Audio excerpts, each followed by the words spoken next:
دو چیزیں ہوتی ہیں کرامات میں، خرق عادت ہوتی ہے، ایک کرامات میں خرق عادت ہوتی ہے اور ایک کرامات میں استدراج ہوتا ہے، استدراج. لیکن استدراج میں استدراج ہی بولا جاتا ہے، کرامات نہیں بولتے، لیکن اسی کے زمرے میں آتا ہے. تو کرامت اصل میں سمجھنے کے لیے خرق عادت کو کہتے ہیں. خرق عادت کا مطلب یہ ہے کہ ایسی بات ظہور میں آ جائے جو عام حالات میں پیش نہیں آتی اور جس میں وسائل کا بظاہر عمل دخل نہ ہو، اس کو کہتے ہیں خرق عادت. اگر یہ عادت اولیاء اللہ سے ظہور ہو، ان کی ذات اس کے صدور کا باعث بنے تو کرامت کہلاتی ہے. لیکن یہی خرق عادت اگر انبیاء علیہم السلام کی ذات گرامی سے وابستہ ہو تو اس کو معجزہ کہتے ہیں. اور یہی خرق عادت اگر اللہ تعالیٰ کے نافرمان بندوں سے ہو، اس میں شیطان کی ذریت بھی ہے اور دوسرے لوگ بھی ہیں، وہ استدراج یا جادو کہلاتی ہے. تو روحانی آدمی کو اس بات سے واقف ہونا چاہیے کہ خرق عادت کی 3 قسمیں ہیں. یہ خرق عادت کے 3 رخ ہیں یا خرق عادت کے 3 طریقے ہیں. ایک طریقہ کرامت کہلاتا ہے، ایک طریقہ معجزہ کہلاتا ہے اور ایک طریقہ استدراج کہلاتا ہے. استدراج کا مطلب یہ ہوتا ہے کہ جو اللہ اور اللہ کے رسول کے احکامات کے خلاف کوئی ایسی خرق عادت ظہور میں آئے جو اللہ کے لیے اور اللہ کے رسول صلی اللہ علیہ وسلم اور اللہ کے دین کے لیے ناپسندیدہ ہو اور جو اللہ کے نزدیک ناجائز ہو، اچھا نہ سمجھا جاتا ہو. جیسے جادو. حضرت موسیٰ علیہ السلام کے زمانے میں خرق عادت،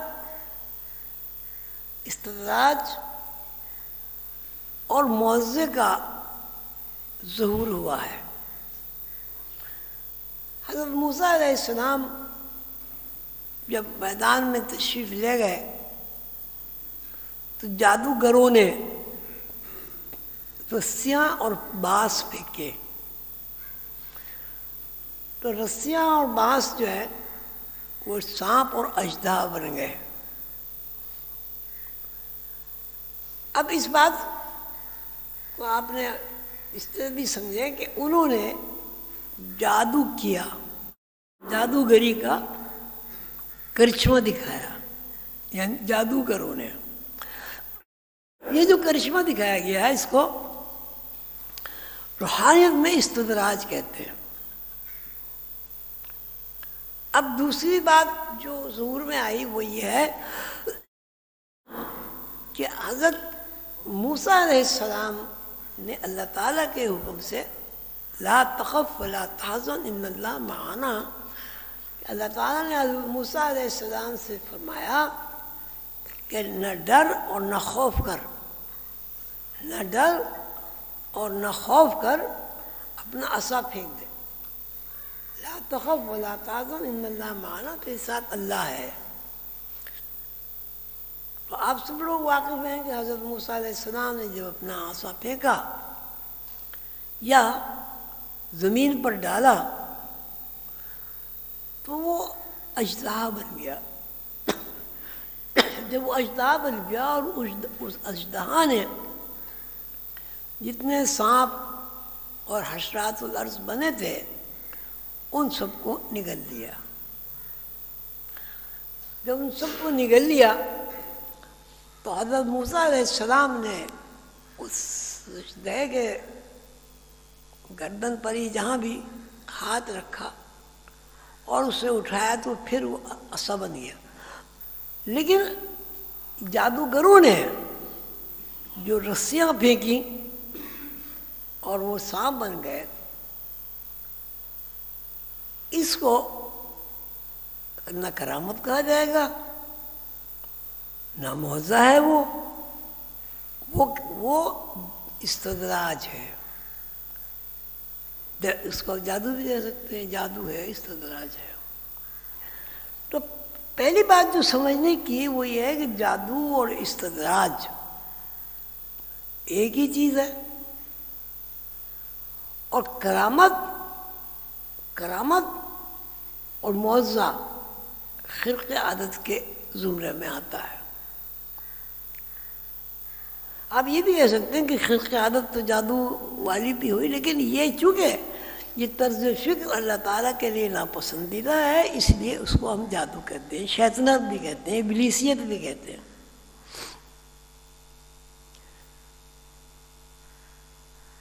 تو استدراج، معجزہ اور جادو کی تشریح یہ ذہن نشین ہونی چاہیے کہ استدراج اس خرق عادت کو کہتے ہیں جو اللہ اور اللہ کے رسول صلی اللہ علیہ وسلم کے خلاف طریقہ کار سے عمل میں آئے.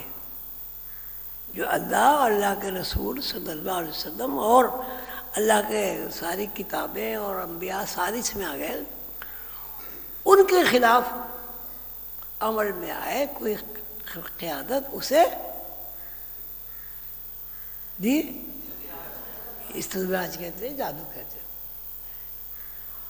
اور یہی کوئی عمل ایسا ہو جو اولیاء اللہ سے صدور ہو، اس کو کرامت کہتے ہیں. اور یہی عمل اگر انبیاء علیہ السلام سے صادر ہو، اس کو. تو اب یہ تین چیزیں ہو گئی، کرامات، معجزہ اور جادو ٹونا، استدراج. تو اس کی تعریف ہوئی. اب سوال یہ جو ہے، یہاں جو سوال لکھا ہے کہ کرامات کا ظہور کس طرح ہوتا ہے، سوال ہی اس میں لکھا ہوا ہے، کرامات کا ظہور کس طرح ہوتا ہے. یہ ایک بات ہے جو بہت سمجھنے کی ہے. اس کا قانون ہے، اور قانون یہ ہے کہ پہلے ہمیں اس بات کا علم ہونا چاہیے کہ کائنات کی تخلیق کس طرح ہوئی. کائنات کی تخلیق میں کون سے عوامل کام کر رہے ہیں، کائنات کی تخلیق کن فارمولوں کے تحت ہوئی، اور اس تخلیق کا جو نظام ہے وہ اللہ تعالیٰ نے جو بنایا وہ کیا ہے. یہ تین سوال ہیں جن کی تھوڑی تھوڑی میں تشریح کروں گا. دیکھیے، ہر چیز کا ایک نظام ہوتا ہے.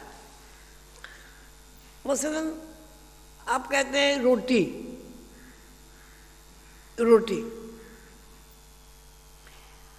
تو روٹی کہنے سے منشا پورا تو اس لیے ہو جاتا ہے کہ ہمیں پتہ ہے کہ روٹی کھانے کی چیز ہوتی ہے.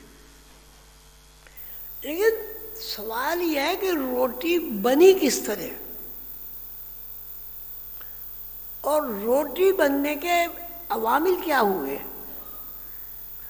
اور روٹی بننے کے وسائل اور اسباب کیا بنے. تو اب یہ کہانی کچھ اس طرح شروع ہوگی، گندم پیدا ہوا، گندم سے پھر آٹا بنا، آٹا پھر وہ گندھا، پھر وہ کیا کہتے ہیں توا بنا لوہے کا، پھر وہ لوہے کا توا چولہے پہ رکھا گیا، چولہے میں لکڑی جلی، لکڑی نے ہیٹ دی، ہیٹ سے چولہا گرم ہوا، پھر آٹے میں پانی ڈالا گیا، اس کو گوندھا گیا، پھر آٹے کا پیڑا بنایا، پھر روٹی بنائی، روٹی بنا کے توے پہ ڈالی، اور روٹی کو الٹا پلٹا، روٹی پک گئی. تب کہنے کی بات تو یہ ہے کہ روٹی کھا لی، لیکن اس کے پیچھے جو عوامل کام کر رہے ہیں وہ قابل توجہ ہے. اگر گیہوں نہ ہوتا، آٹا نہ ہوتا، اگر پتھر کی سل نہ ہوتی آٹا نہ ہوتا، پانی نہ ہوتا آٹا نہ گنتا، کوئی پکانے والا نہ ہوتا پیڑا نہ بنتا، لوہا نہ ہوتا توا نہ بنتا،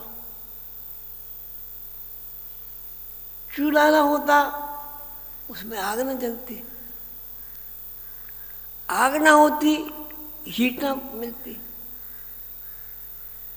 اس تو مطلب یہ ہوا کہ روٹی جو ہے، روٹی خالی ایک روٹی جو ہے اس کے عوامل ہیں، وہ ایک فارمولہ ہے پورا، کوئی چیز یہاں کائنات میں فارمولے کے علاوہ نہیں ہے، اور اس فارمولے میں جو بھی کچھ ہے اس کا نام ہم مقداریں رکھ سکتے ہیں۔ مقداروں کا مطلب کیا ہوا؟ کوالٹی، کوانٹیٹی کیا کہیں گے؟ مقدار کیا کہیں گے؟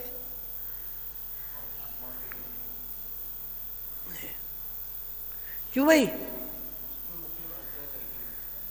مختلف اجزاء ترکیب، کوالٹی کا کیا مطلب ہے؟ کوانٹیٹی کے معنی یہ نہیں کہ مقداریں الگ الگ ہوں، اجزاء ترکیبی، ٹھیک ہے، پھر کوانٹیٹی کہہ سکتے ہیں۔ اب یہاں جو بھی چیز ہے وہ کوانٹیٹی یا مقداروں کے مطابق ہے، کوئی چیز اس کائنات میں ایسی نہیں ہے جن کا تعلق مقداروں سے نہ ہو۔ اس میں انسان بھی ہے، اس میں انسان بھی ہے اور اس میں آدمی بھی ہے۔ آدمی اور انسان دونوں الگ الگ کیوں ہے؟ کہ آدمی کی مقداریں الگ ہیں، انسان کی مقداریں الگ ہیں۔ پہاڑ کیوں ہے؟ پہاڑ کی مقدار الگ ہے۔ زمین کیوں ہے؟ اس کی مقدار الگ ہے۔ ہوا کی مقدار الگ ہے، آکسیجن الگ ہے، ہائیڈروجن الگ ہے، جتنی گیسز ہیں الگ الگ، جو گیسز کے نام لیے جاتے ہیں وہ اسی بنیاد پر لیے جاتے ہیں کہ ان کی مقداریں الگ ہیں۔ مقداروں سے میرے مرادی جن چیزوں سے وہ تخلیق ہوتی ہے اس کی، وہ جو اجزاء ترکیبی ہیں تخلیق کے، وہ سب کے الگ الگ ہیں، اور اس کو قرآن کریم کے حساب سے ہم مقدار کہہ سکتے ہیں۔ الذی خلق فسوی والذی قدر فہدی، سورہ اعلیٰ کی آیت ابتدائی، اس میں اللہ تعالیٰ نے فرمایا کہ یہ ساری چیزیں جو ہم نے تخلیق کی ہیں یہ معین مقداروں کے ساتھ پیدا کی ہیں۔ اب قانون یہ بنا کہ جہاں کوئی چیز مقداروں کے بغیر تخلیق نہیں ہوتی۔ اب میں سوال کرتا ہوں آپ سے کہ ایک آدمی میں اور ایک گائے میں کیا فرق ہے؟ ہاتھ گائے کے بھی ہیں، پیر گائے کے بھی ہیں، دماغ بھی ہے اس کا، آنکھیں بھی، ہر چیز ہے جو آدمی میں، ہر چیز ہے۔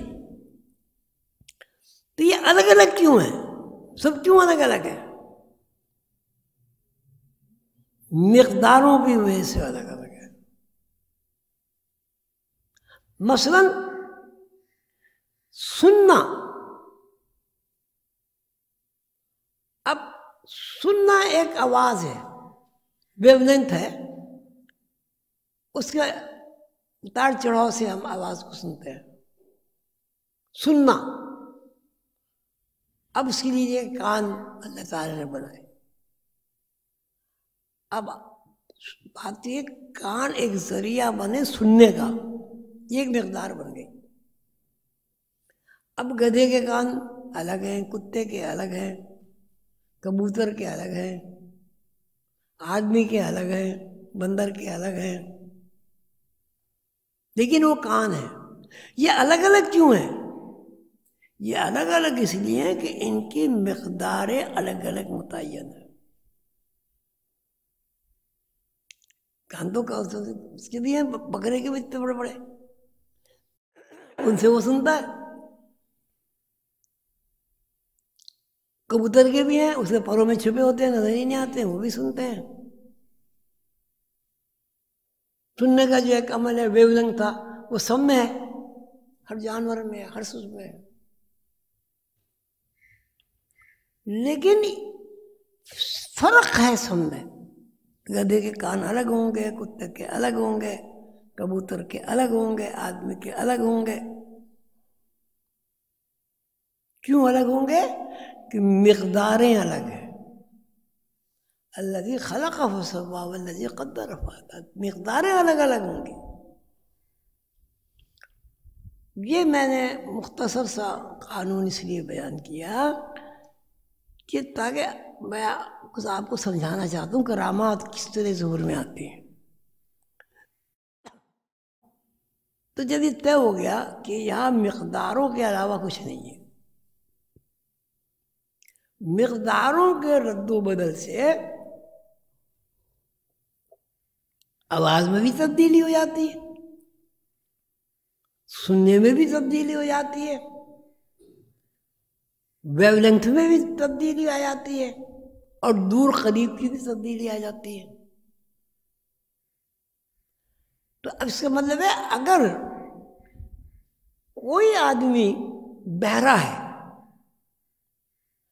وہ سن نہیں رہا، کیوں نہیں سن رہا؟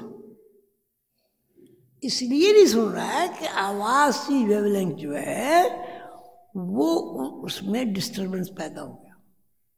یعنی اس آواز کی مقداریں 1000 ہیں، وہ 1000 سے کم ہو کر 200 رہ گئی، آدمی بہرا ہو جائے گا. 1000 کی بجائے اس کی مقداریں جو ہیں 2000 ہو گئی، شور ہو جائے گا. اب اس کی بم براسٹ ہوا، اس کی بھی آواز ہوتی ہے، اس کی مقداریں چونکہ بہت زیادہ ہو گئی اور آدمی کی سماعت کی ویو لینتھ سے بہت زیادہ ہو گئی، تو ہو سکتا ہے کان کے پردے پھٹ جائے، ہو سکتا ہے پہاڑ پھٹ جائیں، ہو سکتا ہے درخت جل جائے، کچھ بھی ہو سکتا ہے. تخریب کا ایک عمل شروع ہو جاتا ہے. یہ وہ ہے الذی خلق فسوی والذی قدر فہدی، کہ اللہ نے جو تخلیق کی ہے اس میں سارا نظام مقداروں کا ہے. مقداریں زیادہ ہو جائیں گی اس میں تبدیلی ہو جائے گی، مقداریں کم ہو جائیں گی اس میں تبدیلی ہو جائے گی. اب آواز کی بھی مقداریں ہیں، کھانے پینے کی بھی مقداریں ہیں، شکل و صورت کی بھی مقداریں ہیں. اگر ابھی 7 ارب کی آبادی ہے اس وقت، تو 7 ارب کی آبادی میں سب کی شکلیں الگ کی ہوئے ہیں. ہر ایک آنکھ، ناک، کان، منہ، 2 ہاتھ 2 پیر سب وہی ہیں. یہ الگ الگ کیوں پہچاننے میں آتے ہیں؟ مقدار الگ الگ ہے. کہ آپ یہ آدمی 10 آدمیوں کو کھڑا کریں اور 10 آدمیوں کے کان کی پیمائش کریں، ہر کان مختلف نظر آئے گا. ہے وہ کان، ناک، 1000 آدمیوں کو کھڑا کریں، ان کے ناک دیکھیں، ناک کی جو شبیہ ہے، ناک کی جو شکل ہے، ناک کی جو صورت ہے، وہ سب الگ الگ ہوگی. ہونٹ، دانت، قد، ہر چیز. اب جب ہم یہاں 10 آدمی کھڑے کرتے ہیں اور 10 آدمیوں کا تجزیہ کرتے ہیں، اس کے تمام اعضاء کا، انتہائی بالوں کا بھی تجزیہ کرتے ہیں، تو وہ ہمیں الگ الگ نظر آتے ہیں یا نہیں؟ الگ الگ نظر آتے نہیں ہیں؟ سب کے نہیں ہوتے نا. بال بھی ایک سے نہیں ہوتے، آنکھ بھی ایک سی نہیں ہوتی، کان بھی ایک سے نہیں ہوتے، دانت بھی ایک سے نہیں ہوتے. اور یہ جو مقداروں کا تعین ہے یہی پہچان کا ذریعہ ہے. اور اگر مقداروں میں تعین نہ رہے تو پہچان کا جو ذریعہ ہے وہ گڑبڑ ہو جائے گا. پھر ہمارے لیے یہ مشکل ہو جائے گا زید کون ہے، بکر کون ہے، عمر کون ہے، کون کون ہے، کوئی نہیں پہچاننے کا مشکل ہی ہو جائے گا. اب یہ بات آپ سمجھ میں آ گئی کہ یہاں جتنی بھی چیزیں ہیں کائنات میں وہ سب مقداروں کے اوپر اللہ تعالیٰ نے تخلیق کی ہے. مثلا اگر میری مقداریں 1,00,000 ہیں، کسی دوسرے صاحب کی مقداریں 90,000 ہو سکتی ہیں، 80,000 ہو سکتے ہیں. اب یہ بھی ہو سکتا ہے کسی کی 2,00,000 ہو سکتی ہے. مقداروں کا سارا کھیل ہے. یہ بہت سمجھنے کی بات ہے. کائنات میں جتنی بھی تخلیق ہے، جتنی بھی، وائرس سے لے کے بیکٹیریا سے لے کے بڑے بڑے اژدہا تک، بڑے بڑے پہاڑوں تک، سب کی صورتیں اور شکلیں، سب کے اوصاف الگ الگ اس لیے ہیں کہ مقداریں الگ الگ ہیں. اب اس میں آپ لوگ ایک سوال کر سکتے ہیں کہ سب پانی کو تو سب پانی سمجھ کے پیتے ہیں. ایک کبوتر بھی پانی کو پانی سمجھ کے پیتا ہے، آدمی بھی پانی کو پانی سمجھ کر پیتا ہے. ہر مخلوق پانی کو پینے والی جو ہے پانی کو پانی سمجھ کر پیتی ہے. اب اس کا جواب یہ ہے کہ پانی پینے کی مقدار کی جو مقداریں ان میں آپس میں مماثلت ہے. یعنی ایک چیز ہے، ایک چائے کی پیالی میں آپ 2 چمچے چینی ڈالیں، چائے کی پیالی میں آپ آدھی چمچی چینی ڈالیں، تو چائے میں مٹھاس موجود رہی لیکن مقدار کا فرق پڑ گیا. 2 چمچی چینی میں اور آدھی چمچی چینی میں کیا فرق ہوا؟ کیا فرق ہوا؟ مقدار فرق ہوا. تو یہ جتنا جو ہے الذی خلق فسوی والذی قدر فہدی کی جتنی بھی تخلیق ہے یہ سب معین مقداروں پر قائم ہے. یہ ایک تخلیق کا بہت ہی مختصر تعارف ہے. اب اس تخلیق میں رد و بدل ہوتا ہے. خلق عادت کا مطلب ہے ماہیت قلب، یعنی تخلیق میں تبدیلی رونما ہونا، تخلیق میں تبدیلی رونما ہونا، اس کو خلق عادت کہتے ہیں. یہ تبدیلی و بدل. موسیٰ علیہ السلام کا عصا اب وہ اژدہا بن گیا،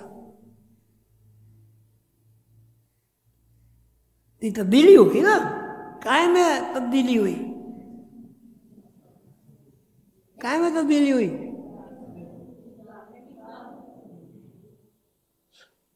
مقداروں میں تو ہوئی، کائے میں تبدیلی ہوئی. عصا جو ہے سانپ بن گیا، کائے میں تبدیلی ہوئی، کائے میں تخلیق میں تبدیلی ہو گئی.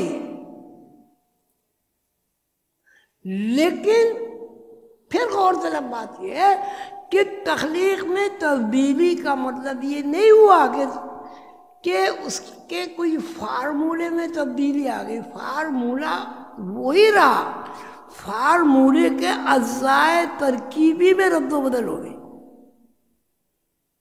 اگر لکڑی ہے، لکڑی بھی ایک تخلیق ہے، اس میں بھی مقداریں ہیں، اس کا بھی جسم ہے.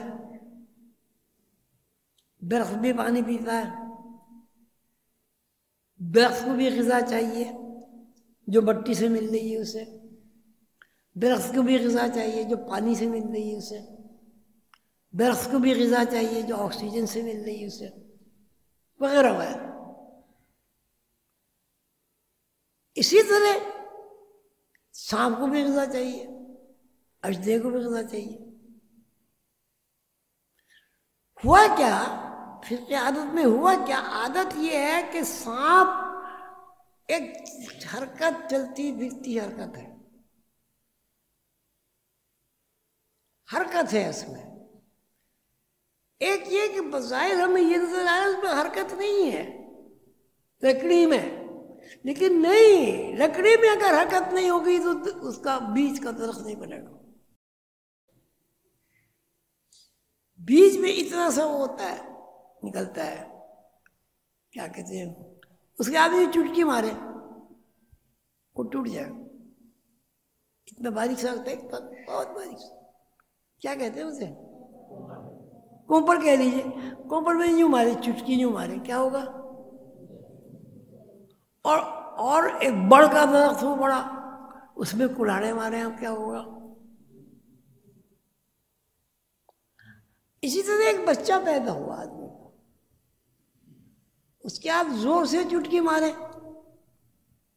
اور ایک آدمی کے مکہ مارے، کیا ہوگا؟ فرق نہیں ہوگا. تو جہاں تک تخلیقی پروسیس کا تعلق ہے وہ تقریباً نہیں، ہر ایک ہی بات ہے. لا یغادر صغیرۃ ولا کبیرۃ الا احصاها. ہر چیز اللہ تعالیٰ نے معین مقدار سے بنائی ہے اور اس کی تشریح کر دی ہے، وضاحت کر دی ہے، اس کے فارمولے بیان کر دیے. درخت بھی پیدا ہوتا ہے بیج سے، آدمی پیدا ہوتا ہے بیج سے. آدمی بیج کو ہم نطفہ کہہ دیتے ہیں، آم کے بیج کو ہم گٹھلی کہہ دیتے ہیں، وغیرہ وغیرہ. لیکن پروسیس سب کا ایک ہی ہے. فَلَن تَجِدَ لِسُنَّتِ اللَّهِ تَبْدِيلًا وَلَن تَجِدَ لِسُنَّتِ اللَّهِ تَحْوِيلًا. اللہ نے جو ایک نظام تخلیق معین فرما دیا ہے اس میں نہ تبدیلی ہے نہ تعطل واقع ہوتا. فَلَن تَجِدَ لِسُنَّتِ اللَّهِ تَبْدِيلًا وَلَن تَجِدَ لِسُنَّتِ اللَّهِ تَحْوِيلًا. یہ تو ایک بات ہو گئی، یعنی ہر چیز معین مقداروں سے بنی. اب خلق عادت کیا چیز ہے؟ ان فارمولوں میں اگر تبدیلی رونما ہو جائے تو کیا ہوگا؟ ماہیت چینج ہو جائے گی، تخلیق چینج ہو جائے گی. مثلاً لکڑی میں معین مقداریں کام کرتی ہیں. ان معین مقداروں کی وجہ سے لکڑی ہے. اجزاء میں بھی معین مقداریں کام کر رہی ہیں. اجزاء ان معین مقداروں کی وجہ سے اجزاء ہے. اگر وہ معین مقداریں اس کی نہ ہو تو وہ اجزاء نہیں ہوگا. اگر معین مقداریں لکڑی کی نہ ہو تو اس کو لکڑی ہم نہیں کہیں گے. اب قانون یہ ہوا کہ اگر کسی صورت سے معین مقداروں میں رد و بدل کر دیا جائے تو تخلیق بظاہر ماہیت قلب ہو جائے گی، شکل بدل جائے گی، لیکن تخلیق نہیں بدلے گی. تخلیق نہیں ہے. اللہ تعالیٰ نے اس کو منع کیا، تخلیق بس تخلیق ہے. اس لیے لکڑی بھی تخلیق ہے، سانپ بھی تخلیق ہے.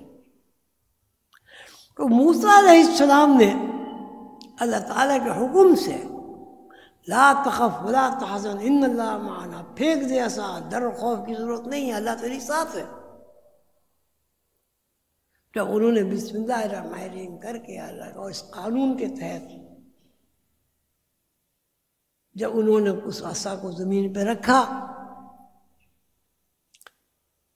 تو مائیت قلب ہوئی، یعنی لکڑی کے اوپر اژدہا کی لہروں کا غلبہ آ گیا.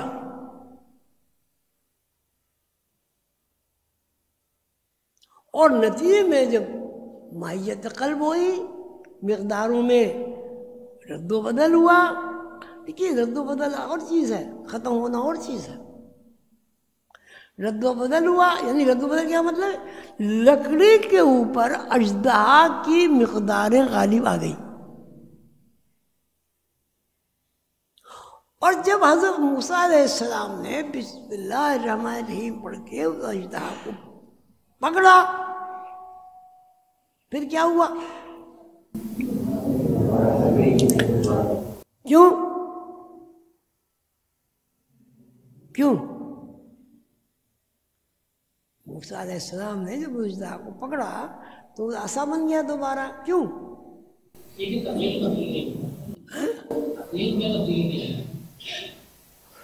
مقدار بحال ہو گئی، ٹھیک ہے، مقدار بحال ہو گئی اس کی. تو یعنی کوئی اس میں ایسی بات نہیں ہوئی کہ وہ چیز ہو گئی ہو جو اللہ تعالیٰ کی منشا اور مرضی و قانون کے مطابق نہ ہو. بھئی آپ نے اب چائے کی پیالی میں 1 چمچی ڈالی، چائے کی پیالی میں آپ نے 2 چمچی چینی ڈالی. 2 چمچی چینی ڈالو گے چائے زیادہ میٹھی ہو جائے گی، آدھی چمچی چینی ڈالو گے چائے کم میٹھی ہوگی. کیوں؟ مقدار وہ فرق ہو گیا. تو اب یہ جو معجزہ، کرامت، استدراج، یہ خرق عادت کہلاتی ہے. استدراج کی جو خرق عادت ہے وہ اللہ تعالیٰ کے لیے ناپسندیدہ ہے، وہ سب شیطانی عمل ہے. چونکہ شیطانی کردار اللہ تعالیٰ کو ناپسند ہے، اس لیے اس کردار سے جو کچھ ظہور میں آئے گا سب اللہ تعالیٰ کو ناپسند ہے. کرامت اولیاء اللہ سے صادر ہوتی ہے اور معجزہ انبیاء سے. تو خرق عادت یہ ہوئی کہ آپ ان مقداروں میں رد و بدل کر دیں. مقداروں میں رد و بدل کون کرے گا بھائی؟ کون کرے گا؟ جو واقف ہو. جیسے حضور قندر بابا کا اسی میں ایک قصہ، یہ کبوتر والا واقعہ ہے. کبوتر زندہ کیسے ہوا؟ یعنی وہ مقداریں انہوں نے بحال کر دی. بالکل صحیح. لیکن کب کی؟ جب حضور قلندر بابا اولیاء رحمۃ اللہ علیہ کے تخلیقی قوانین اور مقداروں کے قوانین سے واقفیت رکھتے ہیں. ایک آدمی کو اگر شربت بنانا نہیں آتا وہ کبھی شربت نہیں بنا سکتا. اب آپ سے کوئی کہے جی شربت روزہ بنا دو، آپ نہیں بنا سکتے. بنانے والے بنا لیں گے، اس لیے انہیں پتہ ہے. تو تبدیلی کا منشا یہ نہیں ہے کہ تخلیق میں کوئی بہت بڑا کوئی رد و بدل نمایاں ہو گیا. نہیں، مخلوق ہی رہی، تخلیق ہی رہی، مقداروں میں رد و بدل ہو گیا. اب لکڑی کی مقداریں الگ، اس کا لوح قلم میں بڑی تفصیلی کے ساتھ ذکر ہے، جہاں ان کا نسمہ 12 نسمہ 13 مقداریں ہیں، وہ ہے نا پورا شرح لوح قلم. اب کیا کرامت کیا ہوئی بھائی؟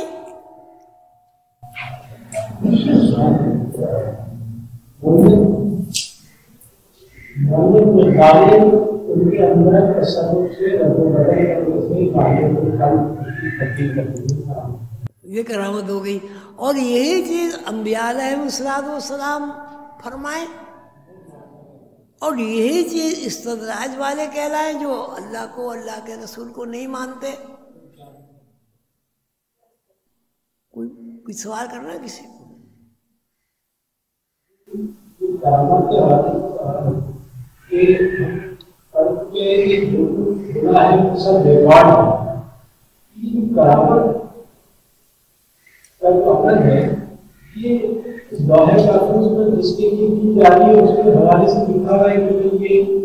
اس طرح ہوگا،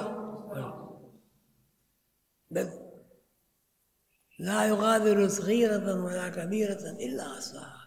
ہر چھوٹی سے چھوٹی بات اور ہر بڑی سے بڑی بات قرآن میں وضاحت کے ساتھ بیان کر دی. یہ پتہ ہے اللہ تعالیٰ کو کون کیا ہوا. حضرت موسیٰ علیہ، یہ پتہ نہیں ہے اللہ تعالیٰ کو نعوذ باللہ توبہ استغفار کہ حضرت موسیٰ علیہ السلام تشریف لائیں گے دنیا میں، وہ جادو والوں سے ان کی لڑائی ہوگی، وہ جادو کا جو ہے نا غلبہ ختم ہو جائے گا، اللہ کے دین کا غلبہ آ جائے گا، فرعون ختم ہو جائے گا، یہ سب اللہ کے علم ہے نہیں. یہاں جو بھی کچھ ہوتا ہے اللہ کے علم کے بغیر نہیں ہوتا. جی اور کوئی صاحب بھائی؟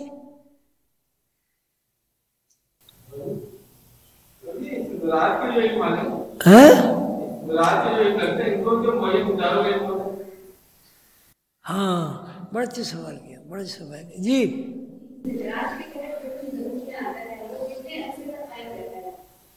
اس کے سال متعین ہے، ایک سال متعین ہے. دوسرے یہ کہ اگر پانی کے اوپر سے آدمی گزر جائے، پانی کے اوپر سے آدمی گزر جائے تو استدراج کا اثر ختم ہو جاتا ہے.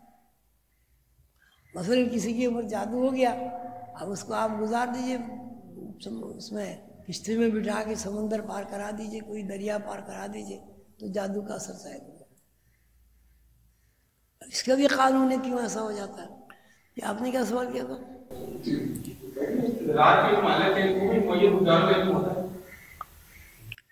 کوئی چیزیں ایسی ہوتی ہیں کہ اس کا علم حاصل ہوتا ہے، کوئی چیزیں ایسی ہوتی ہیں کہ ان کا تعلق پریکٹس سے ہوتا ہے. مثلا ایک آدمی مصور ہے، اس نے مصوری کا باقاعدہ علم سیکھا ہے. ایک آدمی نے علم نہیں سیکھا، اس نے پریکٹس کی ہے. دونوں تصویریں بنا سکتے ہیں. تو استدراج کی بھی دو قسمیں ہیں. ایک استدراج جو ہوتا ہے کہ قوت ارادی کو بہت زیادہ مضبوط اور مستحکم کرنے سے وہ چیز صادر ہو جاتی ہے.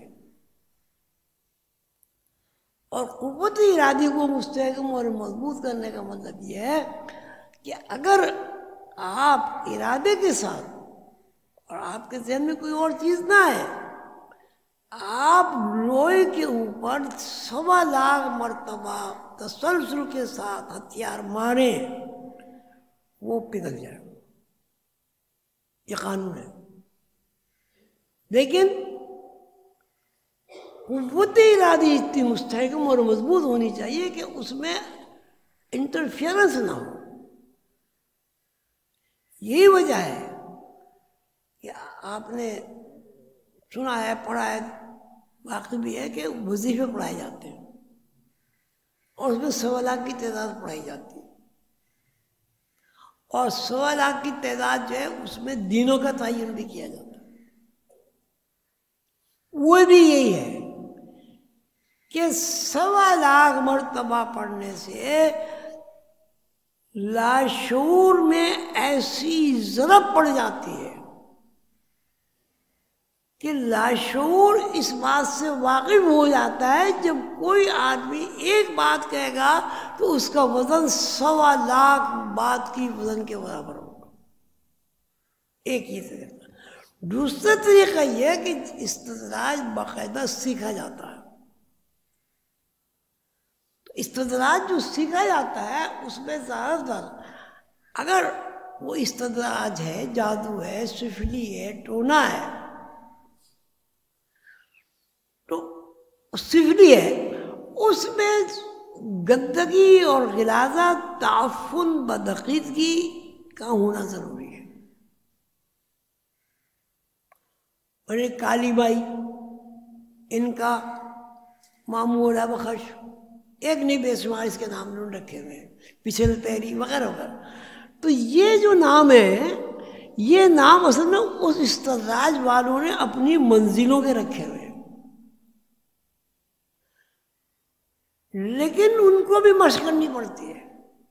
مثلا استدراج والے جب کوئی علم سیکھیں گے تو اس میں وہ گندے رہیں گے، غلیظ رہیں گے، تاکہ ان کے ذہن کی پاکیزگی متاثر ہو کر صفائی کی طرف مائل نہ رہے، پاکی کی طرف مائل نہ رہے. جادو سیکھنے والے گندے رہتے ہیں. مطلب اتنا بھی ہے کہ وہ باقاعدہ میں نے تو کتابوں میں پڑھا کہ وہ ایک اسٹیج ایسا آتا ہے کہ وہ روزانہ ایک سیخ پخانے کی بھی کھلاتے ہیں، مرگھٹ میں بھی جاتے ہیں. کچھ پڑھا کے جب آدمی مرتا ہے تو قبروں میں ککریاں بھی پھینکتے ہیں، غلیظ رہتے ہیں، نہاتے نہیں ہیں، غذائیں ایسی کھاتے ہیں بدبودار سڑی ہوئی، یعنی روحانی علوم کے بالکل اپوزٹ ہوتے ہیں وہ۔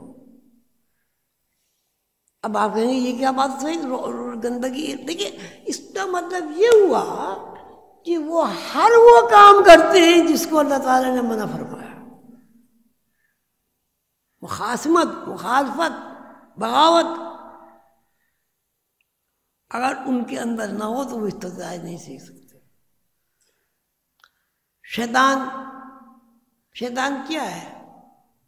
شیطان کا اگر آپ لفظی ترجمہ کریں کہ بھئی ایک لفظ بتاؤ جس سے سارے معنی پوری ہو جائیں، بغاوت۔ شیطان نے بغاوت کی، اللہ سے بغاوت کی،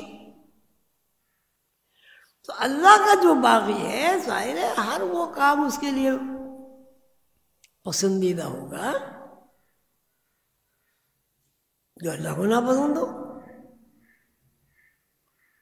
تو استدراج والے جو ہیں گندے رہتے ہیں، گندگی کو استعمال کرتے ہیں، اور بہرحال ایسی ایسی گندگی ہے کہ اس کا بیان کرنا اچھا نہیں لگتا،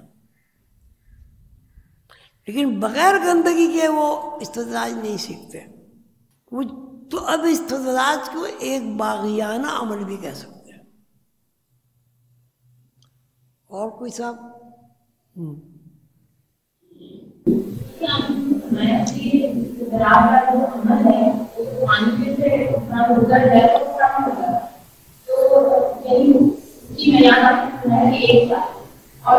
نہیں 3 سال،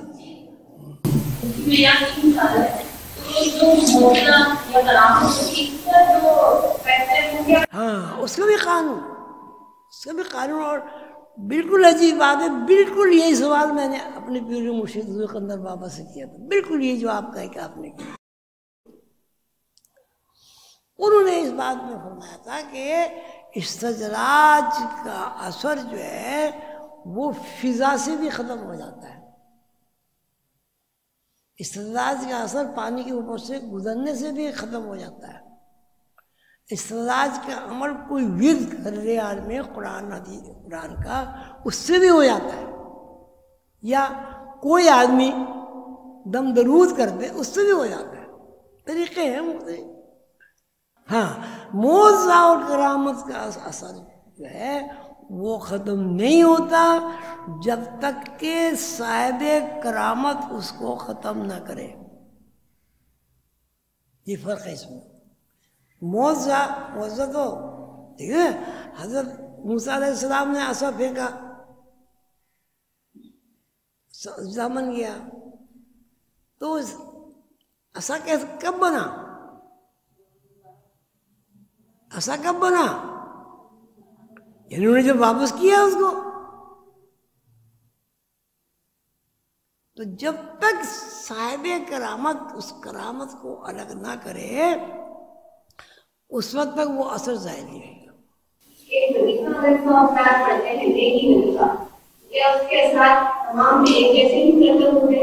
نہیں، وہ مقداریں چونکہ الگ الگ ہیں، ہر آدمی، ابھی آپ نے سنا ہر چیز معین مقداروں کے تحت تخلیق ہوئی ہے، اس لیے جو اثرات مرتب ہوں گے وہ معین مقداروں کے تحت ہوں گے۔ مثلا ایک آدمی کو غصہ ہے بہت زیادہ، اس کو غصہ بڑھ جائے گا، اب اس کو غصے کو کنٹرول کرنے کے لیے پھر الگ اس کا ہوگا نظام۔ مثلا ایک آدمی کی سکت کم ہے، وہ اس کو جو وظیفہ پڑتی ہے وہ معین مقدار ہے، اس سے زیادہ اس کی مقدار ہو جاتے ہیں، وہ باولا ہو جاتا ہے، جس کو رجت کہتے ہیں۔ رجت کیا چیز ہے؟ رجت آپ نے سنا ہوگا نا، رجت ہو گئی، رجت ہو گئی، رجت ہو گئی، وظیفہ الٹ گیا۔ اس کی جو معین مقدار ہیں ان معین مقداروں میں تبدیلی رونما ہو گئی وظیفے کے اثرات سے، انوار سے، روشنیوں سے، اس لیے وہ باولا ہو گیا۔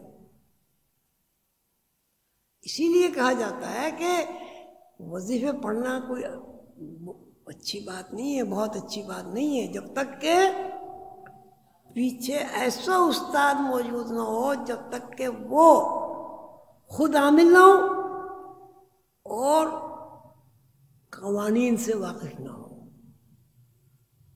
جی